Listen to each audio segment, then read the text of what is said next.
we had the daunting task of introducing her first allergen. What is your suggestion, Kath, normally when it comes to introducing allergens, because obviously each baby is different. So what is the general guideline? But definitely by the age of 6 to 7 months, we want the child to be exposed to all the allergens. Okay. And the reason for that is because it actually protects them from developing the allergy. The more risk there is that the body's going to really panic and see it as like equivalent of a virus or bacteria and will then create an allergic type reaction. Like when I said to my mom, Kyla's granny, that I was going to be introducing allergens, she was quite shocked and thought, sure, that's very early. It was like the longer you delay it, the better, because, you don't want them to have a reaction. So it's a completely different sort of way of doing it nowadays. And Kath, what's the best way to start? So we know that there's different allergens. When are we starting with? How much do we give again? How often do we give? What's the guidelines in terms of the allergen introduction? So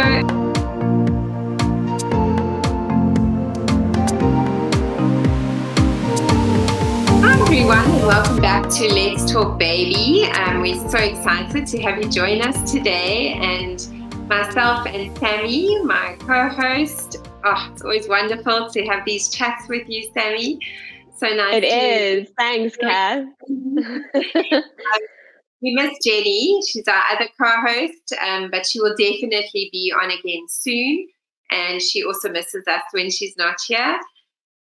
So if you've been following us on Kyla's Weaning journey, you would have come across some really interesting and great information. So last week we spoke about how to go about introducing solids and how do we start and what are good foods to start with.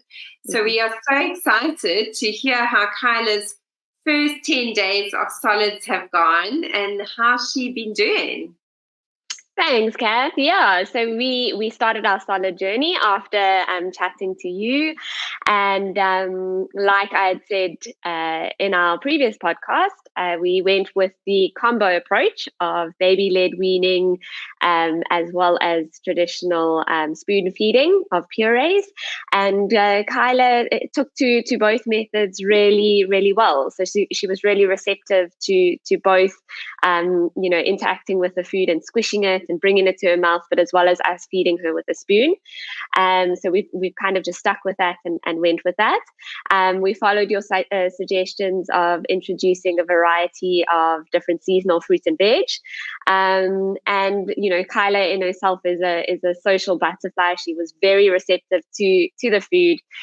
We did start on once a day, but we quickly moved to 3 meals a day because she actually just was so engaging with it and really enjoyed it. We felt that we could add in more opportunities for her. But having said that, depending on our schedule, there's been the odd day where it's been really busy and we've only managed to fit in 1 meal a day, sometimes 2 meals a day. So it really has varied. And that's been okay. We didn't change her milk feeds, like you said. That's going to be her main form of nutrition, and the solids are just for practice and exploration. And then we had the daunting task of introducing her first allergen. So we did that at around after about a week. And again, she'd already had little tastes of our food. And when I was eating a pear, as mentioned in our previous podcast, gave her it to taste a little bit. And then obviously we started with the weaning. So I'd like to say she is accustomed to the solids journey. And again, she's taken really quickly to it. So we felt that she was ready to introduce the allergens now already. Yeah. What is your suggestion, Kath, normally when it comes to introducing allergens, because obviously each baby is different. So what is the general guideline? So the general guideline is, I normally say to parents, once your baby has experienced about 10 to 15 different seasonal fruits and veggies, and it can be in the form of a taste, it can be in the form of a play, just a bit to their mouth, can be in puree form. So it's just having that variety, then I would really suggest going into introducing the allergens. If your child is a high-risk allergy child, like in Kyla's case, where she's already got a cow's milk protein allergy diagnosed, and we know that we wanted to get her going and actually expose her to the allergens, then we would do it fairly soon on starting the solid journey. If your child hasn't really got any risk factors, so dad or you don't have any food allergies, because remember, you also have got sensitivities and challenges with food and your gut and that. So that was also another reason why we wanted to expose her quite early. So, but if a parent listening today, they don't really have any major food allergies, then, there's no really panic to get started with the allergens, but definitely by the age of 6 to 7 months, we want the child to be exposed to all the allergens. Okay. And the reason for that is because it actually protects them from developing the allergy. And I think it's really important to understand that withholding an allergen is not actually protecting them, but exposing the allergen tells the body, this is okay, it is new, it might feel like an invader, but you're going to be fine. Whereas when the longer time you withhold it from your baby, the more risk there is that the body's going to really panic and see it as equivalent of a virus or bacteria, and will then create an allergic type reaction. So we really do encourage early exposure to the allergens. Amazing, because I think, delayed exposure is quite an old school sort of following, because I know when I said to my mom, Kyla's granny, that I was going to be introducing allergens, she was quite shocked and thought, sure, that's very early. Back when I was weaned, it was the longer you delay it, the better, because, you don't want them to have a reaction. So it's a completely different sort of way of doing it nowadays. So I think that's super important, is the research behind why we're introducing allergens. Yeah, and I think there is such good research. So it's not just a nice idea. It's not a thought that we've had. It's when we had the advice, and I also raised my eldest on the advice of delaying allergen, introduction. And luckily when the others came along, with the research had already started changing. So but basically, we were told not to have allergens during pregnancy, not to have allergens during breastfeeding, and then not to introduce them to allergens. And what happened is there became a worldwide epidemic of egg and peanut allergy, particularly. And everyone stood back and went, this is not a good idea. This is not working. And we thought it would work. We thought it would eradicate the small amounts of egg and peanut allergies we had out there. And yes, it's made them way more and way bigger. So they, over 5 years, they did an extensive study looking at the different ways of introducing, and early introductions showed the biggest protection against allergens. And that's why with your little one's journey, we want to get those allergens in, and we want to expose. And with all babies out there, we want to expose, and we want to get those allergens introduced early.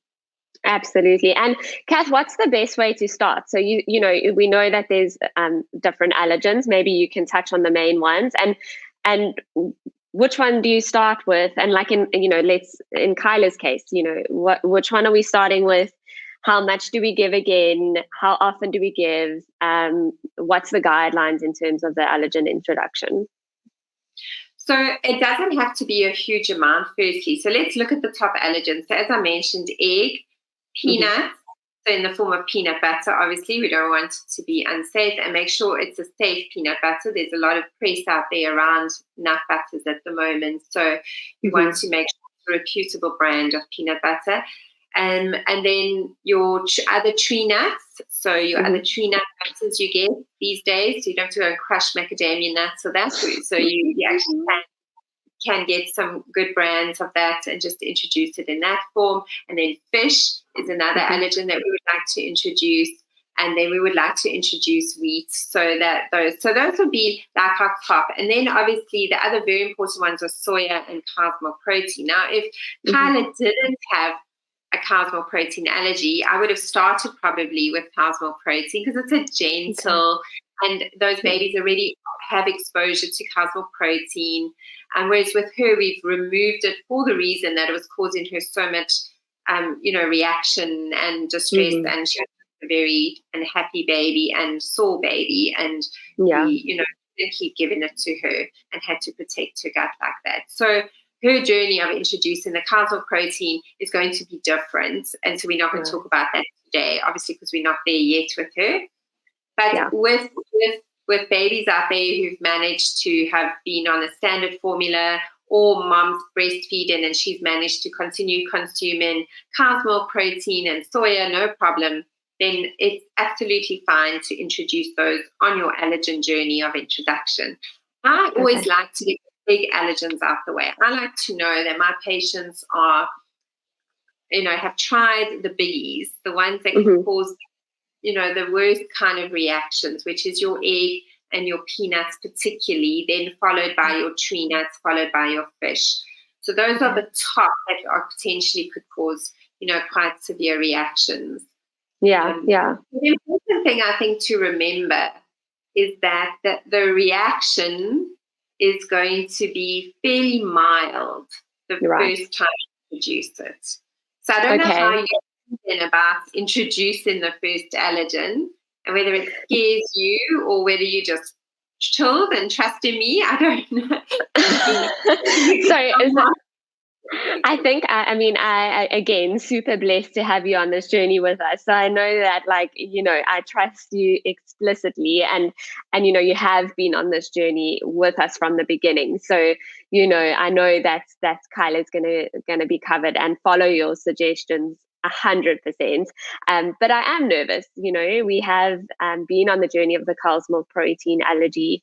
I know with mommies that have been also on the allergen journey, kind of find your feet and then you feel, oh my goodness, we're going to be introducing allergens again. Are we just going to go back to square one?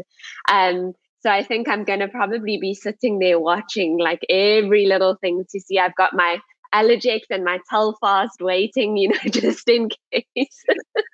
But I think with everything, parenting, I feel like, as soon as you start getting into it and you get in momentum, those sort of like anxiety and nerves start kind of, falling away a little bit. I think, the main thing is actually, like you say, the research is there. So, if I have to delay Kyla, with introducing allergens out of my own fear, I'm actually doing her disservice. So reality wise, we actually have to get onto this and we're just going to face it as it comes along. And I think that also for me, the best thing is, when we were doing the cow's milk protein allergy and when I was breastfeeding and then going on to formula, it was a lot of, guesswork, is it the cow's milk? Is it something else? Whereas now I'm quite excited in that we can actually see exactly what it is. We're going to do egg. Does she react to egg? Okay. Yes or no. We're going to do peanut butter. Does she react? And then you can have a definite answer. So I'm actually quite excited for that, that we can actually get the definitive answer of what she isn't allergic to. And then, in Kyla's case, Kath, what are you suggesting that we start with? So you said not cow's milk. What are you suggesting we start with? So we're not going to do cow's milk with her or soya, because obviously there's always that high risk with soya as well. So I would like to start her with egg and just get her started on that. So we'll do a scrambled egg. That's a nice form to do it. The important thing is that the egg must be well cooked. Yeah. So you don't want any bits of raw egg. So if you're going to do a scrambled egg, just make sure the white is as cooked as the yellow, because the yellow cooks quicker than the white. So you just kind of want that all nicely together. Don't do a soft boiled egg, because then the risk of the white, still being a bit raw around the egg yolk is too risky. So scrambled egg is the way to go. It's also soft, it's gentle. And it's a texture some babies really don't like. But I think what's really important is she doesn't need a whole lot. She literally needs like up to 1 teaspoon max. And she can just get it around her face, in her mouth, help her put it to her mouth. You can do it on a spoon, you can do it with your fingers. She can pick it up. So you want her to engage with that egg. And that's the one I want you to start with. The important thing with allergens compared to what you have been and the way you have been introducing. So you've been very adventurous, and I'm very proud of you. You've been giving her like the morning gem squash, and then you're doing your peach and your pear and she's just been getting a variety every day. And I think that's amazing. I really want parents to hear out there that that's what we recommend and that's what we suggest. So just a reminder, you're not doing butternut for 3 days and then going on to the next week, and otherwise like it will take a lifetime. But with allergens, so when you introduce her to egg, I want you to do it for 3 days in a row. and I want you to do it in the morning, preferably, because it would be ideal just to give her body time to digest it. Right. It's important to remember that the first 3 hours are the critical hours. Okay. And I'm using big terms and might be a bit scary, but also to remember that even though those are the critical hours, it just means that if she's going to have an allergic reaction, she will have it within those 3 hours. Okay. The good news is that on first exposure, the allergic reaction is not going to be a life-threatening reaction. Okay. It's going to just be a reaction to warn you that future exposures could cause a bigger problem. Okay. If she has a reaction within those 3 hours, you are going to need to let me know. And then what we will do is we won't carry on day 2 and day 3 with egg. We will then just leave it for a few days before we do the next allergen. Okay. If you find egg gives her a reaction, and normally the reactions would be like a skin reaction, breaking out in hives. Hives. Okay. Could be a projectile vomit. A common reaction with egg allergy in the first reaction can be a projectile vomit. Okay. And vomit, because they just need to get it all out. And the body's just saying, this is really dangerous, really bad. We've got to get rid of it really quickly. And that's what you see in there. And so you obviously, it's not a nice reaction to watch, and you don't want to reintroduce it if you have a reaction like that on day 1. Okay. So if the reaction is skin or digestive, so excessive diarrhea or excessive vomiting or a severe skin reaction, then you know that this is not the allergy we're going to reintroduce. And we'll give her a day before we do the next one again, which will then be peanut butter, and then you will do that in the same way. So you will do half a teaspoon to 1 teaspoon, pop it on her finger, let her put it in her mouth, pop it on your spoon. You can dip something in it that she's managing to hold if she's at that stage, and that's a way that you can expose her to peanut butter. Similarly with tree nut butter, and then with wheat would be similar as well. Wheat, I would normally recommend pure wheat. Okay. So I like to actually use our local tasty wheat, because I know the only ingredient in there is wheat. Right. So you just cook it up, and then you give her the tasty wheat, and you give her a teaspoon of that, and you do that also for 3 days. So you're doing these allergens for 3 days, 3 days, 3 days, 3 days. Right. Any reaction, you also give then a break just before you start the new allergen.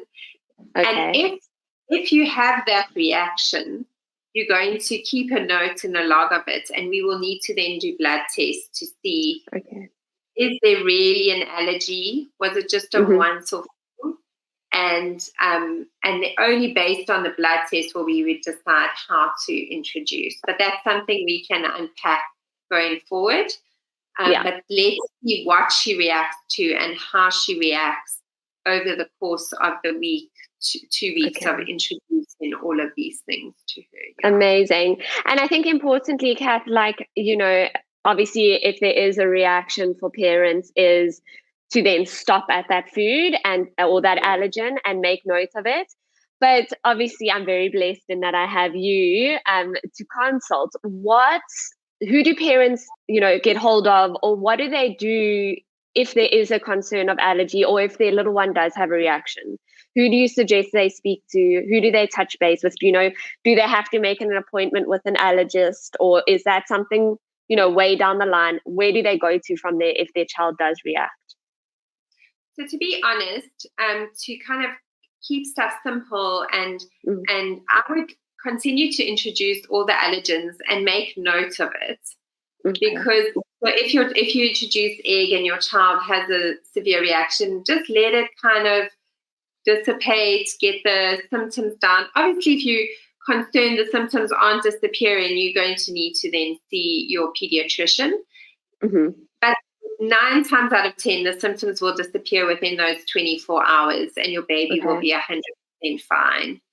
Then introduce if you've got this list of potential allergens that you notice your child's reacting to, if after, say you introduce egg and they react, and you introduce peanuts and they react, then I would also take more than 2 foods they're reacting to quite quickly, then I would definitely go and see your pediatrician, because it will just be getting some good blood test results. Based on those, then he might or she might refer you to a pediatric allergist and get an allergy board if that's necessary. Because sometimes it's just a once-off reaction and they don't show anything. It doesn't come up in the test. Right. So I think importantly, it's not panic stations as soon as there's a reaction there. Okay. All right. That's important. But just don't reintroduce it yourself until you've spoken to your healthcare professional, which is invariably your pediatrician. And then your pediatrician will guide you and they'll run the test and then take it further. If they feel better to refer you at the get-go to the allergist and do one-off consult, that's also fine. We've got a few really good pediatric allergists. They're fantastic. And they can also just kind of put your mind at rest. Absolutely. That's where the allergies are. And they often do skin pricks, which obviously your pediatrician won't do. And the allergist can do those skin pricks, which can also be helpful. That's particularly helpful if you've done, say, egg and she reacts, and then you do peanuts and she reacts. Then in that case, it might be worth actually going to do a good skin prick test. So I think basically, to sum it up, if there is more than one reaction to a food, go and see your pediatrician before carrying on. If there's only one reaction, finish your allergen test, and then at your next visit to your ped, mention it, let's assess it, see how bad it is, and decide whether we can and how we reintroduce it. Amazing. Thanks so much, Kath. I think you've really put my mind and all the other mommies and daddies' minds at ease in terms of this daunting task, but that it is manageable, and a little bit of a roadmap on how to go about doing it, because like I say, it can be quite daunting. So hopefully we've helped some mommies and daddies out there in terms of how to introduce allergens. And I look forward to keeping you guys all in the loop on how Kyla's allergen journey goes. Very exciting. So definitely, moms and dads, tune into our next podcast to find out how Kyla managed. Did she graduate from her allergens or not? We'll find out next week. Thank you for joining us. Thanks, Sammy, and good luck for this week. I'm sure we'll be chatting lots, and look forward to seeing you all again. Thanks so much, Kath. See you. Bye.